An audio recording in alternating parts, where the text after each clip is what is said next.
Sejam bem-vindos ao podcast Negócios Sustentáveis. Hoje vamos falar de medicamentos naturais e sustentáveis, um tema bastante relevante aí para a sociedade. Ao meu lado está Eduardo Matos e eu sou o Matheus Fortes. Bom, bem-vindo a todos. Então hoje a gente está recebendo aqui o Rafael Matos. Ele não é meu parente até onde a gente sabe, mas o Rafael é biólogo com mestrado em engenharia ambiental pela UMC, de Universidade Espanhola. Atuou em grandes corporações como o Grupo Renault, ALL, Andrade Engenharia e teve passagem por grandes obras de infraestrutura no Brasil, como Belo Monte, no Pará, usina hidrelétrica de Colíder, no Mato Grosso, e a Ferronorte. Em 2022, o Rafael atuou no projeto NEOM, na Arábia Saudita, como especialista em sustentabilidade. Essa é uma obra que visa criar uma cidade para 9 milhões de habitantes, né, sendo hoje considerado o maior projeto de sustentabilidade do mundo. E atualmente o Rafael está à frente da área de sustentabilidade corporativa da Herbarium, é uma indústria farmacêutica líder e referência em produtos naturais no Brasil. Além de tudo isso, o Rafael ainda foi reconhecido recentemente como profissional do ano no QSMS, nas áreas de ESG. Então, Rafael, muito obrigado aí pela tua presença aqui. Já vou te passar a palavra com uma pergunta geral para a gente dar início a esse assunto que é muito interessante, que é o que são os medicamentos fitoterápicos, quais os impactos nas pessoas e seres humanos. Legal. Primeiro, obrigado pelo convite, Matheus, Edu, muito obrigado mesmo. Bom, os medicamentos fitoterápicos, eles são uma linha do tratamento dos medicamentos que representam hoje menos de 3% de todos os medicamentos, de toda a fatia do mercado no Brasil, mas que são de medicamentos exclusivamente de origem natural. São medicamentos produzidos através de ativos obtidos de extratos vegetais, ou seja, das famosas plantas medicinais. Então é uma linha que tem uma dificuldade muito grande de concorrer com os produtos sintéticos, né, com os produtos manipulados sinteticamente em laboratório. Representa uma fatia muito pequena do mercado, mas é uma fatia que tem uma postura, um posicionamento muito atrelado com a sustentabilidade, porque ela usa exclusivamente produtos ativos naturais. Que legal. E a Herbarium hoje é uma empresa que tem tecnologia, desenvolveu esse conhecimento ao longo dos anos para oferecer esse diferencial de mercado. Contar um pouquinho da história da Herbarium de maneira resumida para nós e o que é a grande diferença assim, de um produto natural, um medicamento natural e um produto sintético, que é o que a gente está mais acostumado hoje de ver nas farmácias, né? Perfeito, perfeito. Hoje a indústria do fármaco, a indústria das drogas, né, dos medicamentos global, ela é uma potência. Ela é uma potência. Movimenta bilhões, talvez trilhões de dólares ao redor do mundo, né?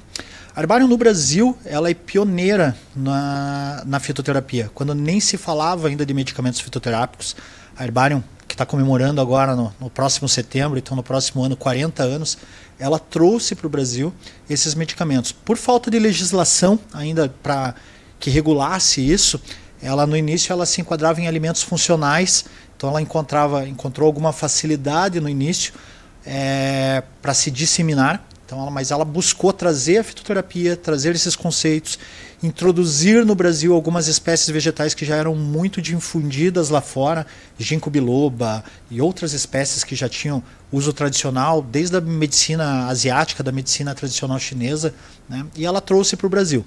Na sequência, por uma necessidade de regulamentação, a própria Anvisa sentiu necessidade e trouxe a Herbarium para a mesa. Então a Herbarium ela não é pioneira única exclusivamente na tecnologia, no desenvolvimento dos medicamentos, mas ela tem um grande envolvimento na regulamentação desses medicamentos, dessa terapia, da fitoterapia no Brasil.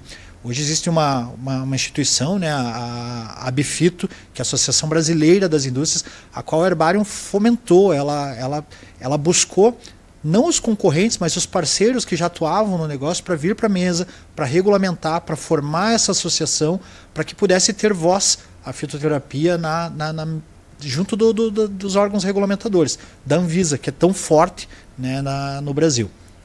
Os medicamentos fitoterápicos, Quando você fala de sustentabilidade, eles têm a sustentabilidade, eu não vou dizer nem no seu propósito, eles têm já na sua postura, no seu posicionamento. Porque quando a gente fala de um medicamento exclusivamente, para ele ser enquadrado como fitoterápico, ele tem que ser exclusivamente natural, não pode ter manipulação alguma, sintetização nenhuma de princípio ativo da planta. Então a gente trabalha com o que a gente chama de totum, com a totalidade da planta ali, com todos os elementos, os ativos trabalhando em sinergia uns com os outros nesse tratamento da terapia.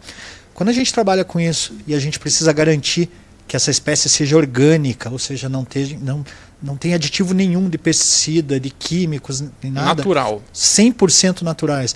A gente precisa garantir a rastreabilidade. Então a gente já começa a trabalhar lá com aquele conceito de qualificação, de identificação de fornecedores.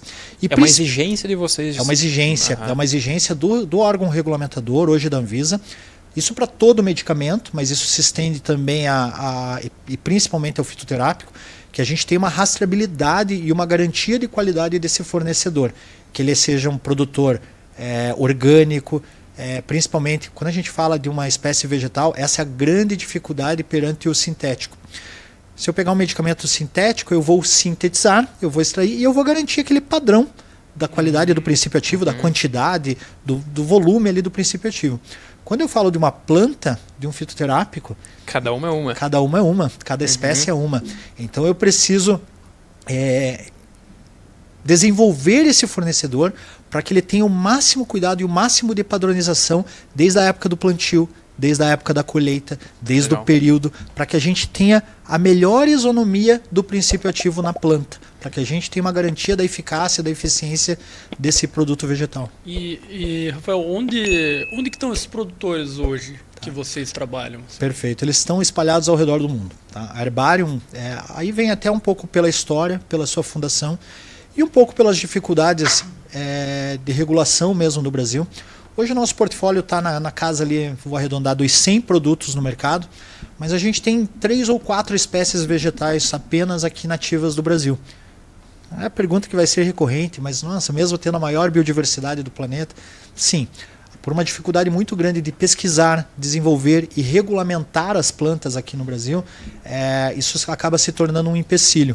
Mas a Anvisa tem uma abertura no mercado que são plantas que já possuem uso tradicional ao longo do tempo, que já demonstram pela bibliografia, pelo uso tradicional, que não oferecem risco, ou mesmo já tem registro em outros países, ela permite uma abertura maior. Mas daí você pode importar uma planta... Você pode importar o extrato vegetal. Porque naquele país já existe uma comprovação científica e aí a Anvisa aceita. Exato. Aqui no Brasil, por não ter esse estudo acadêmico, esse estudo científico... Nós temos que realizar. Mas mesmo que seja a mesma planta? Mesmo que seja... Se for a mesma planta, a gente vai dar preferência a ela daqui. Tá? A mesma planta. Mas você não poderia plantar, no caso? Você teria que... Poderia, mas quando a gente está falando novamente de princípios ativos, toda vez que você reintroduz uma espécie vegetal em outro bioma, em outro ambiente, ela vai mudar seu metabolismo secundário e vai mudar a concentração desses ativos. Costumo dizer, aqui até que aquela plantinha medicinal que a nossa avó já utilizava, plantava na jardineira, no quintal, vamos lá, um boldo, né, que tem aquele gostinho amargo. O boldo na natureza, ele tem aquele sabor amargo que é para se proteger de predadores, de insetos, enfim. Quando a gente planta ele na floreira, na nossa sacada, e está ali regando todo dia, leva para o sol, se pintar uma larva ali, a gente vai lá e tira, esse boldo vai se proteger do quê? Né? Ele está vivendo no melhor dos mundos, no oásis. Então o que acaba acontecendo? Ele baixa o seu metabolismo secundário, não deixa de ser um boldo, mas aquele princípio ativo que tem ação benéfica na tua saúde, ele não está sendo produzido. Então ele começa a se tornar quase que um placebo vegetal. Então esse é um cuidado muito grande que a gente tem. Trabalhar com espécies vegetais, orgânicas, naturais, nativas, o mais próximo possível do seu hábitat natural. Ou pelo menos, claro, que existem plantas que já são cultivadas, né, onde os biomas, onde o extrativismo não é permitido, mas a gente precisa validar esse cultivo. Cada mudança que a gente faz de local, de fornecedor, é necessário uma nova revalidação, uma mudança, uma alteração junto ao órgão regulamentador. Então esse mercado ele é muito regulamentado. Bacana. Então, basicamente, a Herbarium pegou aquela vozinha que falava, ó, toma essa planta aqui que vai sarar da gripe, vai sarar do enjoo e tal. Foi atrás da onde ela... do estudo científico assim industrializou. Nasceu, exatamente, Matheus. Assim nasceu a fitoterapia. Hoje, voltando à tua pergunta, né, do nosso portfólio de mais de 100 produtos, a gente tem 90%, mais de 90% das espécies são espécies de outros continentes, espécies asiáticas, espécies africanas, algumas espécies europeias, todas o mais próximo possível do seu hábitat de ocorrência natural. Tá. E o contato daí de vocês, então, é direto com esse produtor lá, tá na África, na Ásia, vocês têm assim mecanismo de controle de qualidade deles? Exato. Como que funciona? A gente tem uma área dentro da corporação que se chama uma área de desenvolvimento de fornecedores. Anteriormente ela se chamava homologação de fornecedores. E com o passar dos anos a gente viu que não bastava só homologar, dizer esse fornecedor é apto e inapto. A gente precisava desenvolver, né? Então essa área mudou um pouco o seu trabalho. Hoje a gente inicia um processo de homologação desse fornecedor, claro, com o envio da amostra, obteve os primeiros resultados, ok, ela atende a nossa qualidade, então, aí a gente parte para uma parte documental, indiferente do país onde ele esteja, lá no Nepal, na Mongólia, a gente tem plantas ucranianas e a qual a gente começa a ver as interferências aqui do ESG, da sustentabilidade, inclusive em aspectos geopolíticos. Sem dúvida. Algumas espécies a gente teve interferência no fornecimento, no abastecimento, por causa da guerra, por conta de guerras, enfim. Tudo isso afeta o nosso produto. Então a sustentabilidade está em tudo. Mas o que a gente faz? Inicia com a parte documental, o produtor tendo todo o registro, comprovando que no país ele atende toda a legislação ambiental vigente, não atende os padrões da ONU para mão de obra, para remuneração, atende tudo. A gente vê a complexidade desse produto, qual é o score que ele tirou nas primeiras avaliações nossas documental, e a gente estipula uma periodicidade de visita em loco. Mas 100% dos fornecedores de ativos vegetais, daquilo que vai direto na planta, são visitados em loco. Pelo menos num ciclo de a cada 3 anos. Para a gente garantir que o tratamento de água, a captação de água, o tratamento de resíduos, seja lá no Nepal, lá na Mongólia, atende aos nossos padrões também. A mão de obra, né? Acredito a mão de obra, tudo isso é cobrado. Hoje a gente está inserindo um pouco dos conceitos dos ODS da ONU no desenvolvimento de fornecedores. A ONU tem um mapa do mundo, onde ela considera a vulnerabilidade de cada ODS para cada região. Mão de obra, por exemplo, escrava, ou mão de obra infantil, ou remuneração, a gente tem uma vulnerabilidade muito maior nos países de leste asiático e menor na Europa. Em contrapartida, na Europa, a gente tem uma vulnerabilidade de biodiversidade, de uso da terra muito maior. A gente tem uma remuneração alta, mas a gente já tem uma pressão maior para os itens. Então a gente casou esse mapa, espalhou os nossos fornecedores principais também. E como é muito difícil numa homologação, numa viagem dessa, você querer atingir e abraçar todos os aspectos socioambientais, então a gente casou a nossa materialidade, aquilo que é aspecto de risco para o nosso negócio, junto com o risco geográfico estipulado pela ONU. Então a gente já vai com uma visão, um questionário, uma parte de homologação muito mais direcionada. E a gente criou critérios, né, também baseados nos ODS da ONU para esses fornecedores. O bacana que você falou muito bem, o desenvolvimento do fornecedor, né? Porque cada fornecedor tem uma cultura, tem uma exigência legal, e a gente está no Brasil com outras exigências legais diferentes de cada região. Eu acredito que deve ser bem desafiador, né? E acho que tem uma questão ali, você comentou que certas tipologias de planta só tem naquele local, e você tem que desenvolver aquele fornecedor para te atender.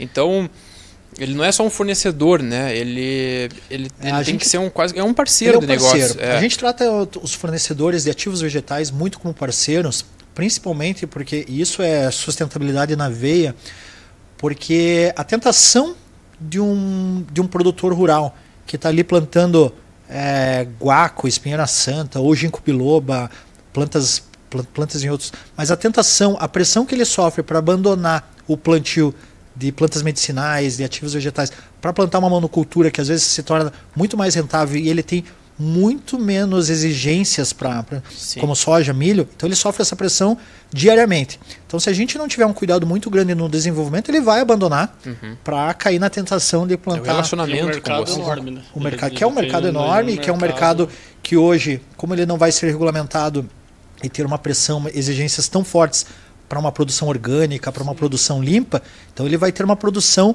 rentável durante o ano inteiro, diferente de um produto com princípio ativo que ele trabalha durante 11 meses para colher em um. Sim, é safra. Então, por safra. Então a gente vem introduzindo globalmente também os conceitos de permacultura, de plantio em rotatividade, de plantio... Desculpa, claro, e ele tem, esse produtor, ele tem uma exclusividade ou aí aqui ele vira o business dele e ele consegue atender outras indústrias? Não, ele pode atender outras indústrias. A gente entende que esse mercado, se a gente amarrá-lo, né, contratualmente, a gente acaba tornando algumas barreiras comerciais. Ele vai, na linguagem que a gente fala, ele vai espanar, né? Ele não vai conseguir te atender em curtíssimo prazo. Então a gente precisa favorecer, até mesmo porque, novamente, como a gente está falando, não é uma safra de grãos que a gente não vai ali medir o princípio ativo, a gente não sabe se aquela soja tem a quantidade de nutrientes, a gente não mede isso. Mas o princípio ativo para a planta, sim.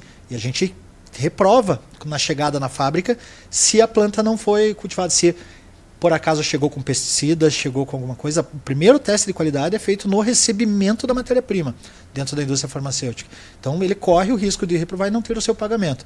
Então a gente precisa desenvolver, a gente precisa ter aberturas comerciais para que ele possa fornecer para outros, a gente precisa mostrar que ele pode ter rotação de cultura com quais espécies, para que ele tenha receitas durante todo o ano, sem afetar a qualidade do nosso produto. A gente precisa ser um parceiro de negócios. Eu achei muito interessante, a gente fez um trabalho para a Herbarium de ESG, e quando a gente conheceu essa gestão de fornecedores deles, eu acho que é um exemplo para outras empresas que talvez não tenham uma demanda um relacionamento tão forte com fornecedores e só criam exigências.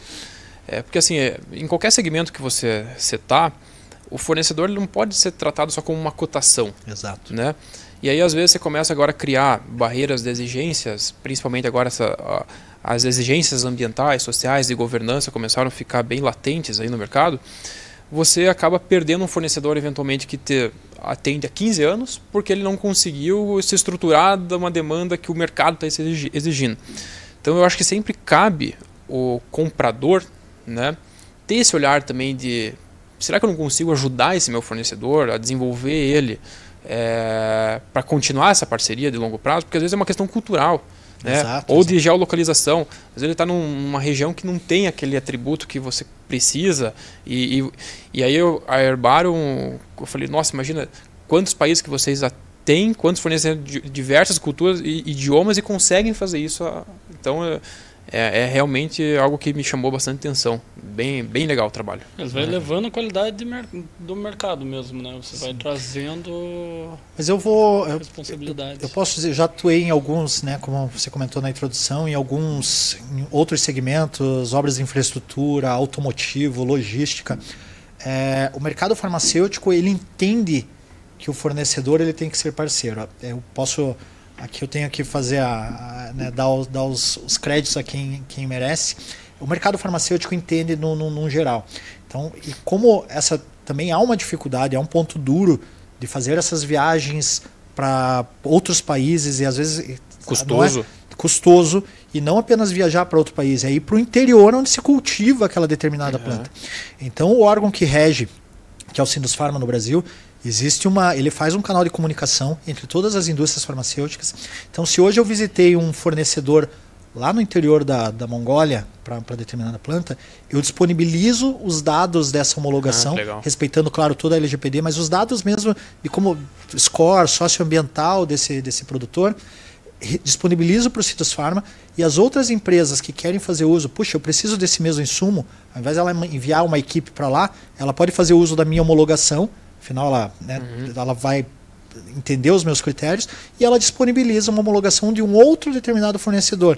Então, existe uma cadeia de colaboração, uma troca setorial é uma rede de parcerias, seguindo também uma das uma das premissas da ONU, né, que é então trabalhar a sustentabilidade para as pessoas e para o planeta através das parcerias, né, em busca da prosperidade e da paz. Mas então através das parcerias. Então o Sidos Pharma também favorece isso com uma área específica para homologação e desenvolvimento de fornecedores. Bem bacana. Interessante. E assim, a gente falou um pouco, né, desse impacto da Herbarium para fora, né, que eu acho que é fantástico e eu acho que é uma tendência mesmo, né, e assistir você exigir coisas dos fornecedores. Mas e como que funciona dentro da Herbarium, assim, hoje? Esse tipo de política é aplicada? Se quiser comentar um pouco das certificações que vocês possuem hoje. Que bacana, e tal. bacana. O cliente, o consumidor final que ele busca um produto orgânico, um produto vegano, um produto sustentável, um produto fitoterápico, um produto natural, ele é um consumidor que tem um nível de consciência maior, ele tem um nível de entendimento e que sabe que aquilo inclusive tem um valor agregado para a sociedade, mas que acaba tendo um valor monetário, financeiro. Ele vai pagar um pouco mais caro por isso, mas que tudo isso tem valor, não é custo, tem valor agregado. Exato. A Herbarium, entendendo isso, ela busca demonstrar e trazer esse valor também para o seu consumidor final. Toda a nossa produção ela começa com esses atributos de sustentabilidade, como eu falei, desde a busca, desde o desenvolvimento dos fornecedores, mas dentro da nossa operação a gente busca ser o mais limpo possível. A companhia se tornou no ano passado Net Zero nos escopo 1 e 2, ou seja, a gente reduziu ao máximo as nossas emissões atmosféricas diretas, aquelas que estão diretamente ligadas à nossa operação. E quando elas se tornaram menores do que 8%, seguindo as metodologias internacionais, a gente viu que a gente podia compensar. Então hoje, 100% das nossas emissões diretas, que já representam menos de 8%, elas são compensadas. E a gente está mirando agora o nosso escopo 3, a redução daquilo que não é diretamente ligado à nossa produção, mas que a gente com os fornecedores, com essa logística toda dessas plantas que eu comentei com vocês, que vem do mundo inteiro para cá, e depois a nossa logística de distribuição para todas as farmácias, né, ou um volume grande de farmácias ao redor do Brasil, atendendo todos os estados. A gente se sente corresponsável por isso. Mudanças climáticas, e aí quando a gente funila e fala de emissões atmosféricas, se você visitar a fábrica da Herbarium, você não vai ver uma chaminé lá. Nosso processo ele é limpo. A gente não tem processo de aquecimento, caldeira, forno, a gente não tem nada. Então, puxa, parece um problema material para a gente, um aspecto que a gente tenha que se preocupar se a gente não impacta. À primeira vista, com uma visão míope do negócio, não. Mas quando a gente pensa que a gente não impacta tanto, mas a gente é 100% impactado, porque com as mudanças climáticas, as safras, a logística, tudo isso impacta aquilo que é premissa para o nosso negócio, que é o fornecimento da matéria-prima, a gente pensa que a gente tem que fazer a nossa parte. Então, tudo hoje, no tema ambiental, ele está circundando mudanças climáticas. A gente se tornou, também no ano de 2023, uma planta aterro zero. Então, a gente fez todo o mapeamento dos processos que geravam resíduos e todo o projeto com os atributos, com as premissas da economia circular para reutilização, reinserção de materiais, redução. Nos juntamos com o processo produtivo, junto com o pessoal de TPM, Total Productive Maintenance e Lean Manufacturing, para aplicar esses conceitos na produção para que a gente otimizasse. Então a gente reduziu ao máximo a nossa geração de resíduos e depois com o estudo a gente buscou o que a gente poderia reintroduzir. 100% dos nossos resíduos hoje são reintroduzidos na cadeia e grande parte internamente, para que a gente também consiga evitar a logística para fora. Então a gente certificou a planta como aterro zero. A Política Nacional de Resíduos Sólidos, que ela já tem uma premissa que fala de logística reversa, né, das suas embalagens. Até o ano passado, para o nosso segmento, era de 22% das embalagens deveriam ser recolhidas e compensadas. Esse ano, a legislação aperta gradativamente e ela passa a ser obrigatória de 30%. Mas desde o ano passado, a Herbarium, a gente já faz a logística reversa de 200% das embalagens. Ou seja, tudo aquilo que a gente vende a nível nacional, a gente computa. O que foi vendido lá no Sergipe, então lá a gente vai recolher 200%. O que foi vendido lá na Bahia, lá a gente vai recolher. Então 200% do que a gente vende, ou seja, tudo aquilo que a gente comercializa e mais a mesma quantidade do coleguinha que não está fazendo a sua parte, a gente recolhe. E esses mesmos conceitos a gente aplica a tudo aquilo que é aspecto material para a gente. Água, energia, efluentes, os resíduos. A gente tem uma pegada muito forte. E com isso a gente certificou pelo Sistema B. A Herbarium é a primeira indústria farmacêutica no Brasil certificada pelo Sistema B. O Sistema B é uma certificação global, são mais de 7 mil companhias já certificadas no mundo inteiro, já tem mais de 10 anos essa certificação. No Brasil, ela é crescente, já são mais de 700, perdão, na América Latina e 300 no Brasil, mas a gente já tem grandes players, grandes companhias que eu penso que são grandes drivers para a sustentabilidade, como a Natura, a Patagônia, a Danone. E a Herbarium segue essa mesma premissa e foi a primeira indústria farmacêutica certificada. Eu acho legal pegar um gancho das certificações que você comentou. Por que é legal certificar, né? Todo mundo, às vezes um empresário que está nos ouvindo aqui, ele fala, mas eu já faço muita prática legal, mas é bacana uma certificação porque é uma chancela de uma terceira parte validando o teu trabalho bem feito. Né? Exato, eu acho que mais do que dizer, quando você consegue comprovar, e principalmente quando você consegue medir evolução. A Herbarium se certificou a primeira vez em 2021. A certificação ela é válida por 3 anos e daí você incorre novamente, é todo um processo de recertificação. A certificação é muito intensa, ela mede 5 pilares, ela divide os 3 pilares do ESG ali, então ela tem governança e tem meio ambiente, e os pilares sociais ela divide em comunidade, clientes e trabalhadores. Então stakeholders internos e externos. E quando ela faz essa validação, ela cria um score, mas que é uma nota, mas a gente não se baseia na nota, porque esse score, na verdade, ele mede impacto positivo. O sistema B, o B vem de benefit, de benefício. Ele mede o benefício que você causa ao meio ambiente, aos trabalhadores, aos clientes. Para você ter uma ideia, né, essa pontuação, esse score, ele vai de 0 a 200, você só certifica se você tirar um mínimo de 80 pontos, e mais de 90% das empresas que realizam essa análise, né, que é esse assessment, lá, essa avaliação, ela é gratuita, mas 90% não conseguem os 80 atingir. Pontos. No primeiro ano, com tudo que a gente faz, em 2021, a gente tirou 80,1 pontos. Limite. Foi no limite da certificação. Esse ano, 3 anos depois, mas quando a gente conseguiu validar e não olhar para aquilo que a gente faz e se validou, mas principalmente para aquilo que a gente tinha de oportunidade a fazer e aqui a gente não pontuou, ou seja, que a gente não impactava positivamente, e a gente olhou, a gente já passou para 97 pontos. A grosso modo parece pouco, mas é 20% de aumento no impacto positivo. E ela te dá um guia, né, uma jornada de o que você tem que percorrer. Porque às vezes a gente, o empresário, né, negócios sustentáveis, né, ele fala, não, eu estou fazendo a minha parte. Só que aí quando você aplica para um referencial que é internacional, de sustentabilidade, né, você tem uma comparação a mercado e aí você entende a tua realidade. Fala, puxa, você comentou 80 pontos, é uma barra muito alta.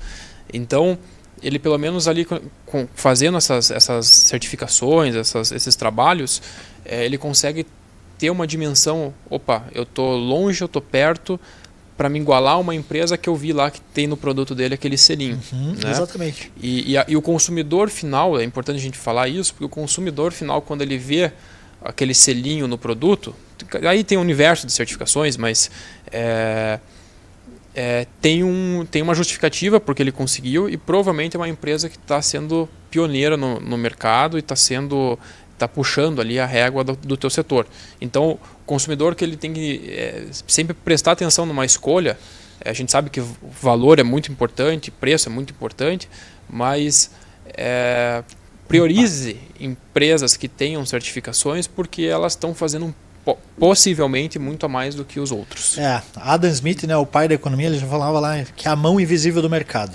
Eu vejo que essa mão invisível ela vai automaticamente trazendo valor e dando sustentabilidade aqui no conceito de continuidade a esses produtos, perenidade, vida longa, né, perenidade mesmo para esses produtos, e automaticamente ele vai eliminando. Quando você chancela, você vê a oportunidade daquilo que você vê, comemora, celebra aquilo que você tem, aquilo que você fez, mas principalmente você vê todo esse mar de oportunidades. E que em curto prazo, em curtíssimo prazo, se você não fizer, o teu concorrente vai fazer e você está fora do mercado.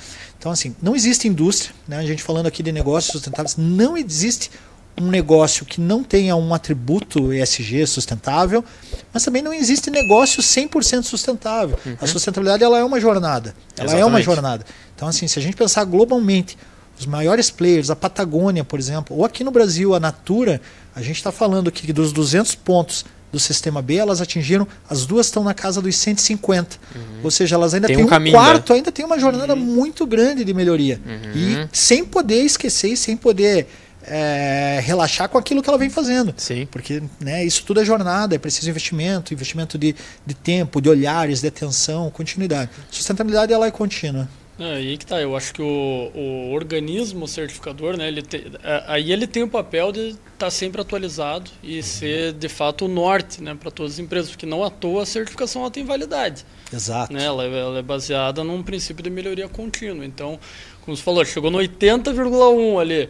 Pô, ano que vem eu quero 10% a mais, quero 20% a mais, quero dobrar, né? Exato. E te dá o caminho para onde ir. E da mesma forma, pode ser que no próximo ciclo, daqui a 3 anos, já tenham novos critérios lá, porque toda certificação é constantemente que aquele teu planejamento atualizada. apertou um pouquinho. Com certeza. O questionário, né, a base toda que foi avaliada em 2021 não foi a mesma já em 2024. Exato. Então, Tá? E a gente ainda correu, porque a gente sabe que está tendo uma revisão toda e para não ter novidades. As COPs a cada Exato, ano, pautas exato. novas, demandas novas. Geralmente é onde vai apertando, né? Exato, vai exato. apertando. Pô, agora tá tendo um monte de catástrofes climáticas.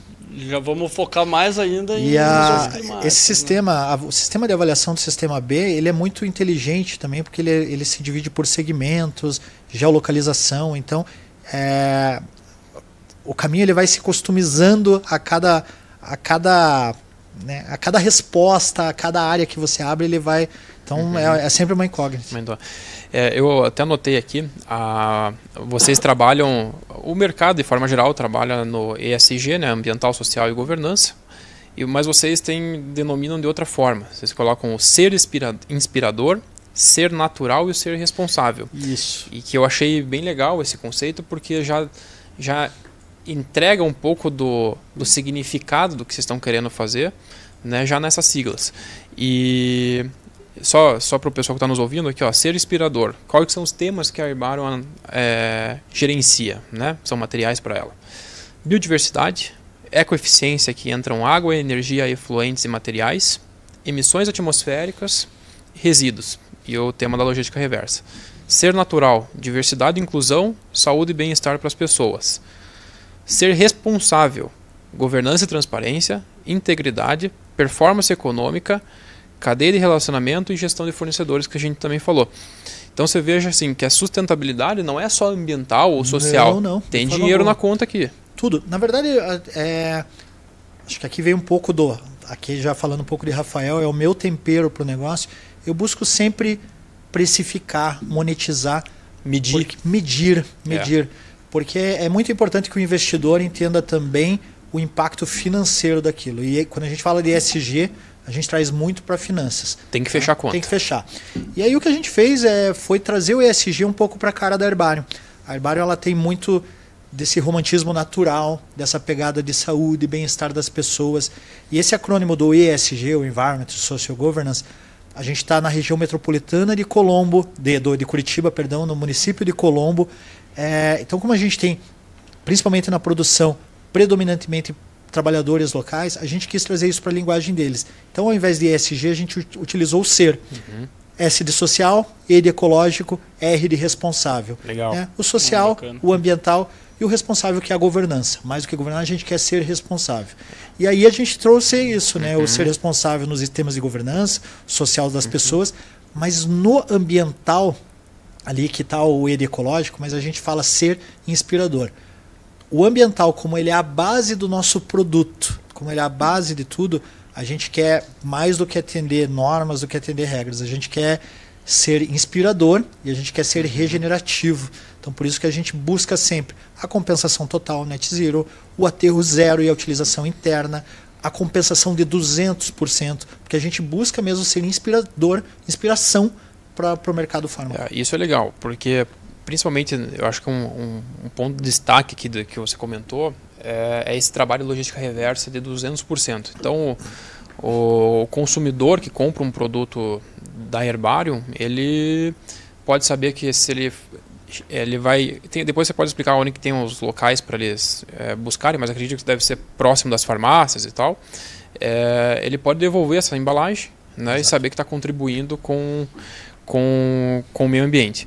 Então, poucas empresas que têm esse subsídio, e se você pegar o volume de medicamento que é comercializado, né, sem destinação. O medicamento ele é uma embalagem complicadíssima de se reciclar, né, porque ele tem o plástico com alumínio. Exatamente. E às vezes tem o remédio que fica ali, o resíduo do remédio que fica ali.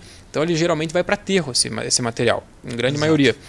E aí vocês entregando essa logística reversa, não é a sustentabilidade do portão para dentro da indústria, e sim portão para fora, que acho que isso é importante cada empresário também prestar atenção no teu negócio, que é você verificar se da porta para dentro está muito legal, mas da porta para fora, puxa, podia ainda fazer algo a mais, porque o impacto às vezes está lá. Exatamente. Né? Não tá... Aqui, Matheus, eu faço, acho que além de uma abrangência, claro, né, a importância da logística reversa. Sim, existem todas as farmácias são obrigadas a receber medicamentos vencidos, medicamentos que você, porventura, interrompeu o tratamento e precisava tomar apenas 10 comprimidos, é o que meu médico receitou, mas a cartela só vendia com 15, então elas devem receber. E aqui eu entro, acho que num fator que é não só a logística reversa, a compensação, mas eu entro com as parcerias. Tanto a logística reversa, o aterro zero, a compensação, tudo isso a gente só conseguiu através das parcerias e algumas parcerias inovadoras.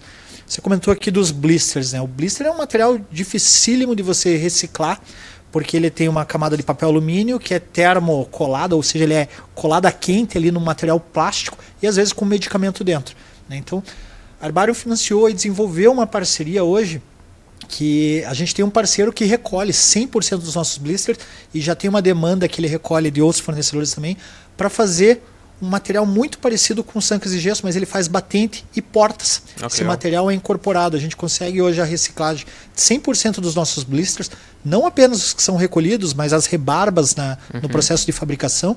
Né? Então tudo isso vira porta, batente, vira esse contorno, rodapé. Tudo isso a gente já conseguiu com esse processo. Reciclagem dos nossos orgânicos, né? Se a gente pensar que a gente trabalha com extratos vegetais, então a gente recebeu um lote de um produtor, tudo que eu comentei, mas no primeiro processo de validação não passou na qualidade. Não passou na qualidade. Aquilo é uma planta, gente, é extrato vegetal. O que a legislação do Brasil fala, né? Então, todo produto farmacêutico, medicamento, ele deve ser eliminado por destruição térmica. 99,99% do país incinera. Então o medicamento ele segue para incineração. Ao meu ver, depois do aterro sanitário, que na verdade é o que a gente chama de aterro sanitário, na verdade é enterrar resíduo, enterrar lixo, a incineração é outro método de tratamento muito pobre, porque você queima sem gerar valor algum ao resíduo. A gente manifestou o órgão aqui, exauriu os órgãos ambientais aqui no estado, e a gente conseguiu a autorização para compostagem dos extratos antes de virar, porque eles não viraram medicamentos, ele é orgânico. Natural. E ao invés, quando a gente conseguiu essa autorização para compostar, autorização ambiental para compostar todo esse material reprovado ou medicamentos, a gente resolveu também não mais destinar para fora, para também não ter o impacto de emissões de transporte. A gente, através de uma parceria com uma empresa que desenvolveu um equipamento de compostagem acelerada, a gente instalou esse equipamento dentro da companhia. Então todo o nosso material reprovado ele é compostado internamente, isso se reduz a 10% do volume, e esse material, esse composto, depois a gente utiliza lá mesmo na fábrica, em horta, em jardim, em paisagismo, tudo. Sim, então a gente eliminou um transporte que era muito grande. Incorporamos nesse equipamento nosso refeitório. Então a gente tem hoje 350 colaboradores que tomam café da manhã e almoço, e isso gera resto de produtos, né, de alimentos, então isso também vai para a compostagem. A gente criou um sistema né, inclusive de educação ambiental, porque a gente fornece esse adubo, esse humus que a gente produz ali internamente para os visitantes da nossa fábrica e para os nossos colaboradores. Então mostrando, já criando esse mindset de sustentabilidade na nossa comunidade, nas nossas partes interessadas ali. Né? Então, legal. As parcerias elas foram fundamentais, seja com equipamentos, seja com tecnologia, seja com o órgão ambiental, entendendo. E aí vem uma outra coisa, né? O órgão ambiental ele entendeu que a gente poderia compostar todos os produtos ali internos antes de virar toda a matéria-prima, antes de virar medicamento. Mas que o medicamento a gente teria que fazer a destruição térmica. E a gente manifestou o órgão novamente falando, ok, a destruição térmica no incinerador ela acontece num forno a 800 graus. Mas você conhece o coprocessamento? Coprocessamento nada mais é do que a produção de cimento, em que o cimento, a pedra, a rocha, junto com o combustível fóssil, com o coque, vai para um forno e para a produção de cimento ele queima 1.700 graus. Vira poder calorífico. E vira poder calorífico. E aí a gente manifestou o órgão de por que não substituir a incineração, que vira cinza, é pobre, não gera energia, por que não substituir pelo coprocessamento e incorporar todo esse material na produção de cimento e principalmente substituir um combustível fóssil. E a gente conseguiu essa autorização. Então a gente também é a primeira indústria a estar eliminando a incineração do nosso processo de tratamento. Legal, quer dizer assim, hoje você começa a ver que a sustentabilidade inerente ao negócio da Herbário hoje está facilitando algumas coisas. Está reduzindo o custo. Você tratar medicamento, né? Você tem um baita de um problema com medicamentos sintéticos, né? Que vão para corpos hídricos. Exato. E é muito difícil de tratar. E para vocês está um pouco mais fácil. Mas isso acho que é uma questão de sair um pouco, né? A sustentabilidade ela tem um romantismo muitas vezes de entorno. Primeiro que ela às vezes se torna um pouco deturpada. Sustentabilidade a gente imediatamente pensa apenas em meio ambiente, não, mas a gente tem inovação, tecnologia, social, econômico, tem muito dinheiro envolvido nisso, né? E quando a gente fala de sustentabilidade, ela ela deve estar aliada ao business, na geração de receita, a competitividade. No caso de vocês é intrínseco. Exato. E aí o que vem, né, o principal é sair da palavra que o mercado usa muito, que é o propósito, sair desse propósito e passar para postura, passar para posicionamento. A gente não tem mais um propósito de sustentabilidade. A gente hoje tem um posicionamento, a gente tem uma postura. A gente abre mão de negócios que eles não caminham junto com a nossa postura, com o nosso posicionamento. E olha que interessante, né?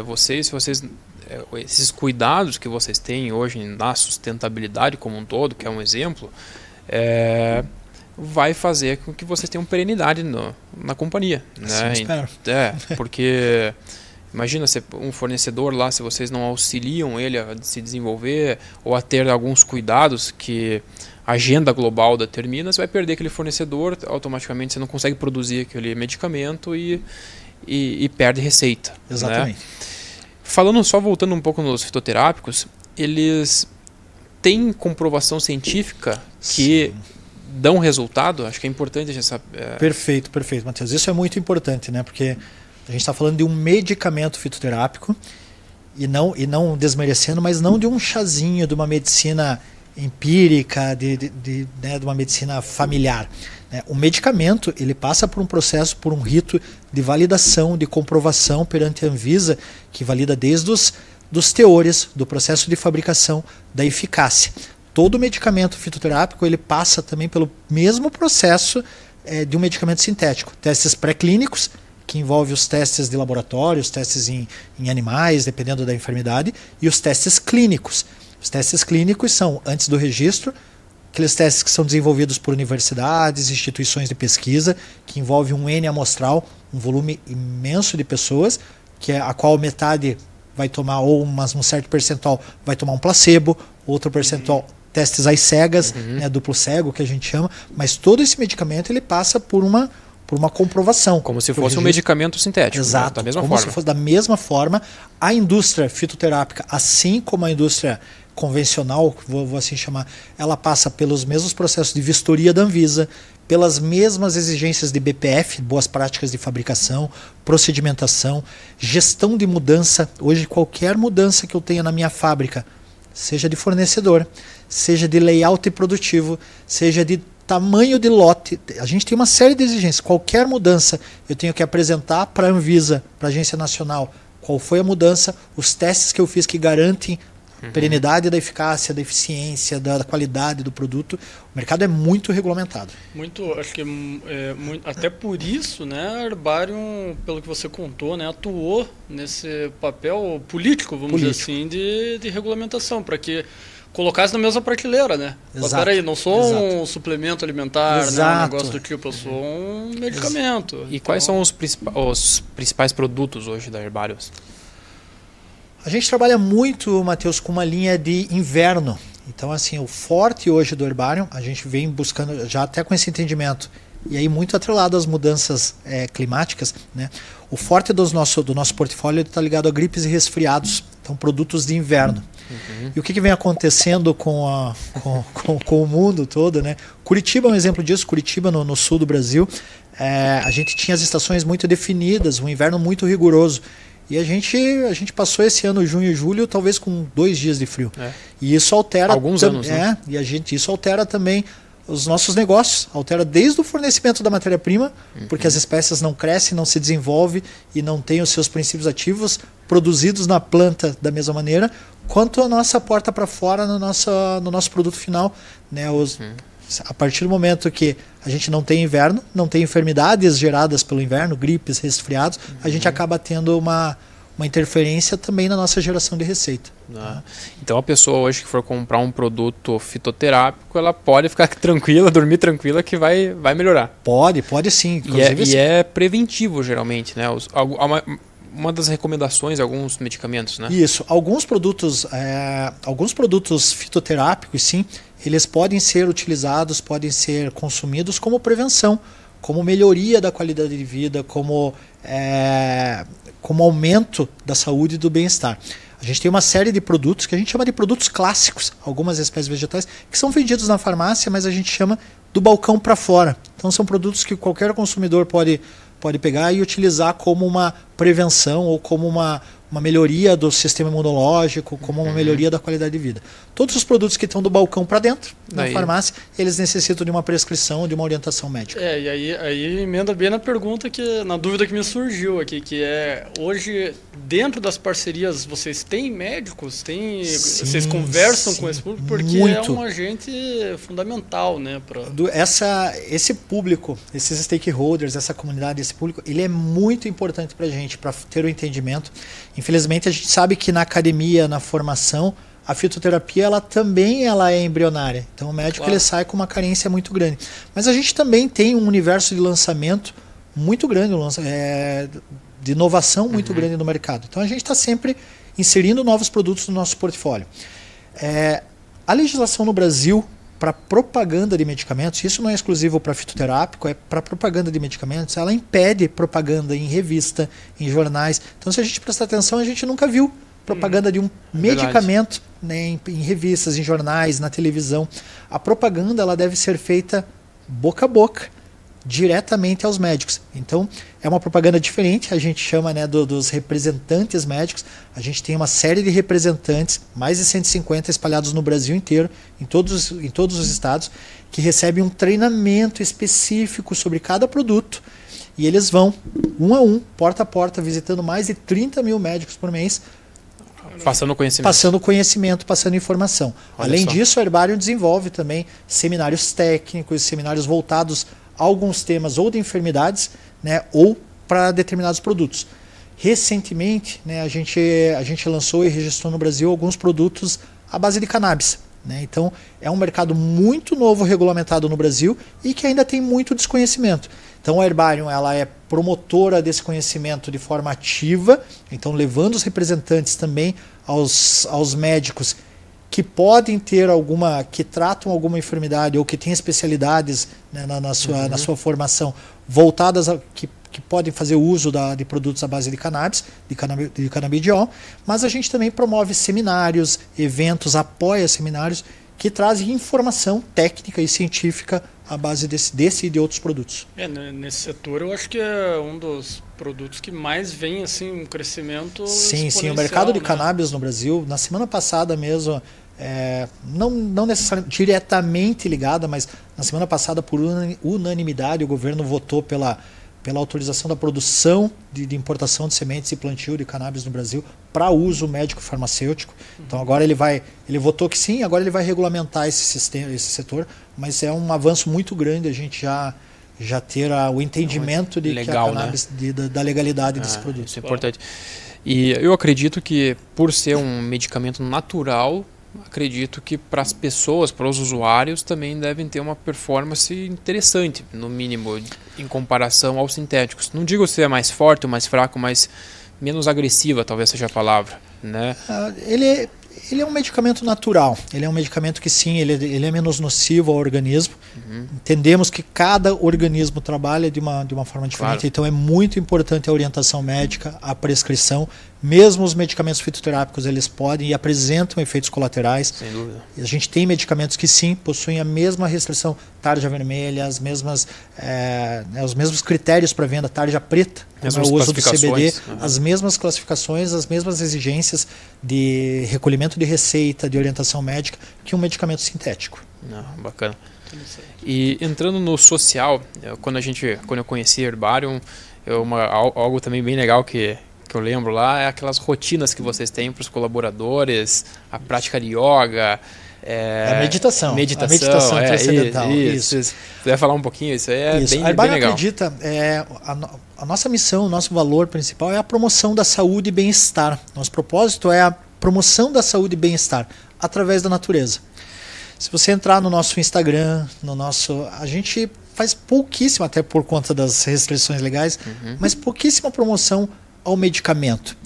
Apesar de ser o nosso negócio, mas o medicamento ele deve ser a última alternativa para o teu restabelecimento da saúde. A última alternativa. Sem dúvida. E se você necessitar dessa alternativa, que seja uma alternativa natural. Mas a gente acredita e reverbera muito nos hábitos saudáveis. Então, uma alimentação saudável. A Herbarium ela é signatária do Segunda Sem Carne, que é um programa global que visa a introdução. A gente não quer fazer que as pessoas sejam veganas ou vegetarianas, mas que elas tenham consciência do impacto do consumo excessivo de carne na sua saúde e também ao meio ambiente. Né? A produção de carne ela tem um impacto global muito grande. Então a gente é signatário, a gente oferece a todos os nossos colaboradores nas segunda-feiras uma alimentação proteica, mas sem o uso da proteína animal. Legal. Então, E como que é a adesão do pessoal? É uma aderência grande, a gente até trocou o nosso fornecedor hoje que prepara a alimentação, vem oferecendo um cardápio mais variado. Então, claro que a gente ainda tem, Sim, apesar de já estarem há quase 3, 4 anos com esse programa, no início teve uma relutância, né? Eu não abro mão de comer carne, mas a gente tem inclusive um acompanhamento da nossa enfermagem do trabalho e a gente consegue mostrar que pressão arterial, estresse, tudo, principalmente porque a Segunda Sem Carne ela tem um propósito global de ser na segunda-feira. A gente normalmente vem de um final de semana aqui, a gente O domingo é o churrascão. chuta o balde, mas a segunda ela tem um quê de quase que empírico na nossa cabeça, assim, que é na segunda que a gente começa uma academia, Sim. é na segunda que a gente começa hábitos novos, que a gente começa um novo trabalho. Então é na segunda que a gente também inicia os hábitos saudáveis. Não se restringe à alimentação, mas a gente tem práticas esportivas. Para os operadores, a gente tem ginástica laboral 3 a 5 vezes por semana, mas a gente tem grupos de corrida internamente no nosso ecoparque, treinamento funcional. A gente oferece curso para 100% dos colaboradores que querem, isso tudo é benefício, então é por adesão, mas de meditação transcendental. E a gente tem uma sala de meditação na companhia, a qual o colaborador pode parar no momento que ele sentir necessidade, ir lá e tirar seus 20 minutos para realizar a meditação. Então, a gente acredita que isso vai trazer maior foco, concentração, Sem qualidade dúvida. de vida para o colaborador e isso vai refletir. Todos esses hábitos a gente pede que ele faça durante o seu horário, a sua jornada de trabalho. A gente não quer trazer isso depois, a gente não quer segurar o colaborador mais tempo ou que ele chegue antes. Então eu até brinco que lá eu tenho meditação remunerada, porque eu faço isso durante a minha jornada de trabalho. Legal. Então, o foco do Herbarium é saúde e bem-estar das pessoas. O medicamento deve ser a última alternativa. Então isso vem através da alimentação, prática de esportes, prática da meditação. Como acho que qualquer negócio, né, as pessoas têm sempre esse propósito, né, de entregar o produto ser uma solução, um meio, né, não o final ali do negócio. E assim, o medicamento natural ele já tem essa pegada de você trazer essa qualidade de vida, algo diferente do convencional. E os colaboradores, você criar esses engajamentos sociais, trazer essa educação também, né, um pouco de cultura, sair um pouco do padrão, né? Isso deve representar também um ganho de produtividade. Vocês medem isso de alguma forma? A gente não chega a medir diretamente a produtividade com esse fim. Ou rotatividade. Claro, a gente tem todos os indicadores de turnover, né, de rotatividade, de permanência do colaborador, de tempo de casa. Isso é medido inclusive porque a gente tem outras certificações de clima organizacional, que, por exemplo, a GPTW, Great Place to Work, que a gente está há 3, 4 anos figurando entre as grandes no Paraná para se trabalhar. Então tudo isso é medido, né? A qualidade de vida, turnover, E aí tem algumas pesquisas que são antropológicas ali no momento de resposta desse questionário anual. Então, que é desde pertencimento, acolhimento, pesquisa de clima. Então, porque também não basta você ter todo esse oferecimento, mas a gente ter uma gestão tóxica ou não oferecer um clima. A gente busca tudo isso. Tá, e sentem que, assim, comparado, um desses indicadores, comparado com o restante do mercado, hoje... Ou feedbacks, né? Não, a gente tem um retorno muito grande, a gente tem pessoas comemorando 20, 30 anos de casa. Isso é muito raro no mercado industrial, raríssimo de ver no ambiente industrial. A gente vê programas de entrada de base, e principalmente por uma geração que tem uma formação de opinião muito grande, por exemplo, programa de estágio, né? A gente tem um programa específico aí. A procura, o número de contato, de acesso, de inscrições é muito grande, e a gente sabe que esse público de entrada hoje de estudantes é um público que, se ele não se identifica com a companhia, com o produto, com o negócio, ele não entra, e principalmente ele não fica. Então a gente tem desde uma procura, uma busca muito grande para esses programas de estágio, mas a gente tem um nível de aderência, de ficar, de continuidade, de contratação também muito grande, de aproveitamento, né, desses estagiários muito grande no negócio. Então isso tudo é reflexo. Tem uma pesquisa, né, que as gerações passadas elas olhavam o financeiro como o principal requisito, né, profissional, né?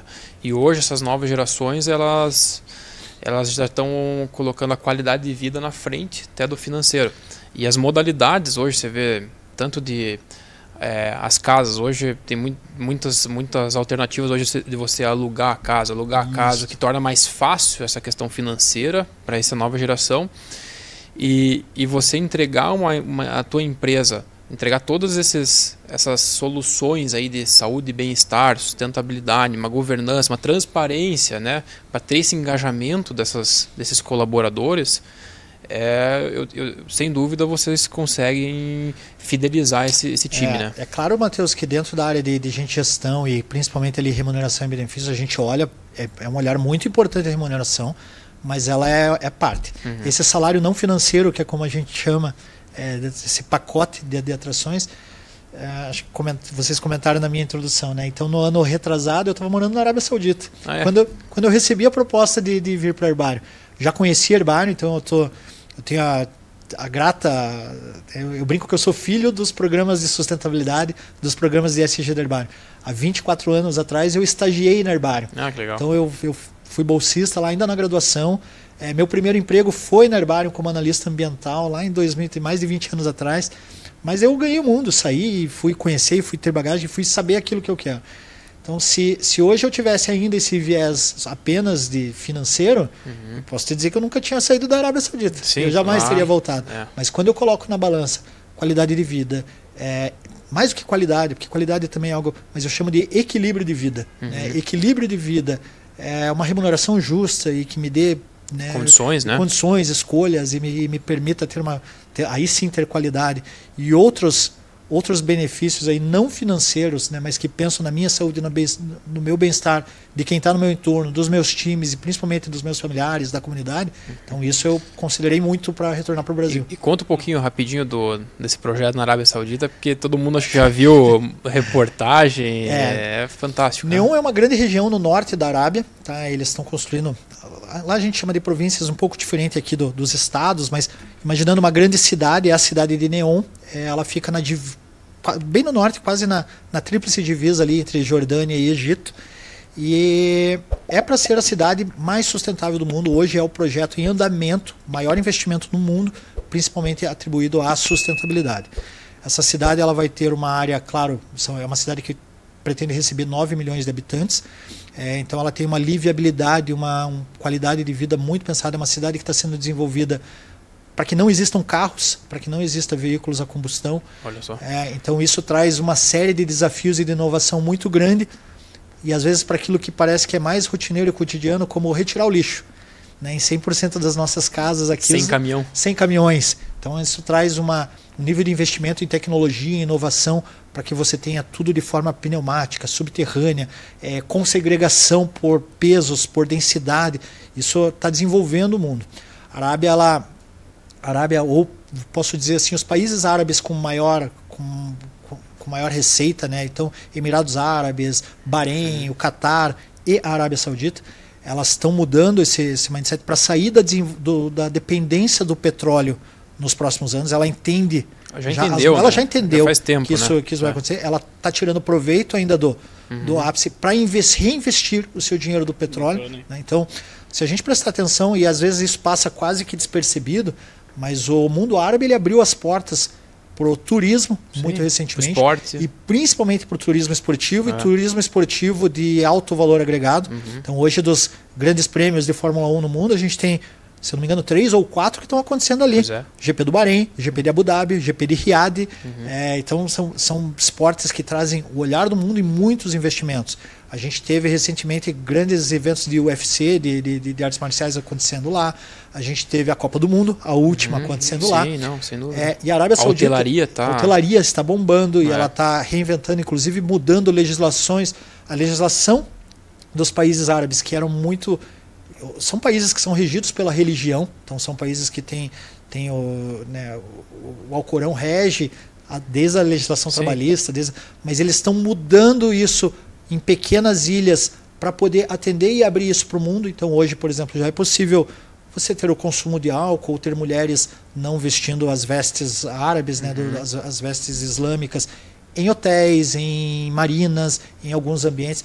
Algumas cidades, que aí já são mais cidades turísticas e já são mais miscigenadas, desde Dubai, Abu Dhabi, Manama, no Catar, mas já são cidades que têm uma flexibilidade maior para a cultura. E a Arábia Saudita está investindo. Essa cidade é uma cidade, tem a parte de vida, é uma cidade linear, ela chama atenção.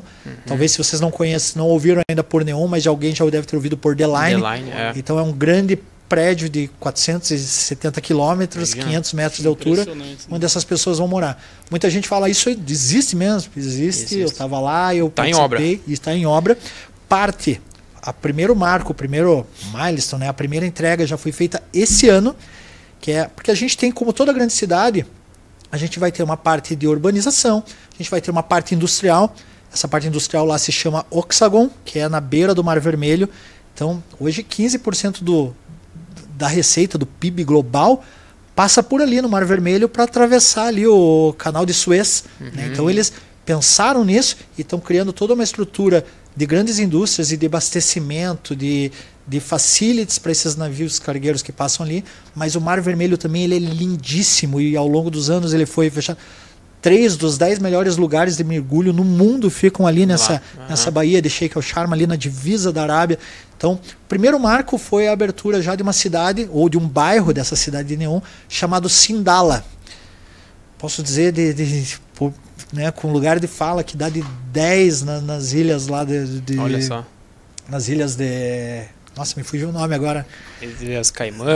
Em qualquer ilha do mundo. Só que é um turismo de altíssimo custo, de altíssimo investimento. Então a ilha de Sindala, que é a primeira abertura da Arábia Saudita para o turismo de mergulho, turismo principalmente de iates de luxo.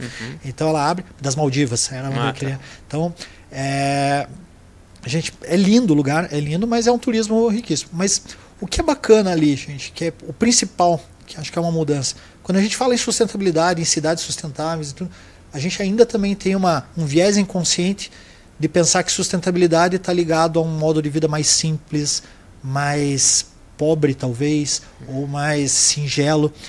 E o mundo árabe está mostrando que é possível ser extremamente sustentável, eficiente, com eficiência, com riqueza e gerando riqueza. Isso. Sustentabilidade não está atrelado à pobreza ou à geração limitada de receita. É muito possível, sim você conviver com luxo e sustentabilidade. E isso é a principal lição que eu trouxe para cá. E eles estão muito assim com essa pegada de sustentabilidade, a gente tem acompanhado, é um dos slogans deles, né? Porque já tem essa barreira cultural, né, do preconceito religioso. Então, eles estão puxando muito qualidade de vida, sustentabilidade para atrair o mundo nesse aspecto. Mas, igual você falou, com altíssimo com tecnologia de ponta. Mas eu acho que a sociedade já está começando a entender. A gente teve o episódio 2 do podcast, foi Cidades Inteligentes. Então a gente falou bastante sobre isso. Então é bem legal. Rafael, chegamos infelizmente ao nosso tempo aqui. Obrigado. No final. Acho que o tema foi bem legal. Parabéns pelo trabalho que você tem feito na Herbarium. Acho que é um case de bastante sucesso, uma referência para muitas empresas. Agradeço a tua participação. Eu que agradeço. Quando o papo é bom, flui, né? Acho que nem parece que a gente ficou esse tempo todo aqui. É um tema que eu gosto, que eu falo com... Né, aqui me desculpe em finalizar assim, mas que eu falo com tesão. Sou apaixonado por isso. E realmente, por mostrar que é possível gerar receita, ser inovador, ser tecnológico e ser parte do negócio, não ser uma área que executa. Não, é reverberar a sustentabilidade em tudo, dos fornecedores aos processos produtivos, à parte de venda, ao marketing. Ela pode estar atrelada a tudo.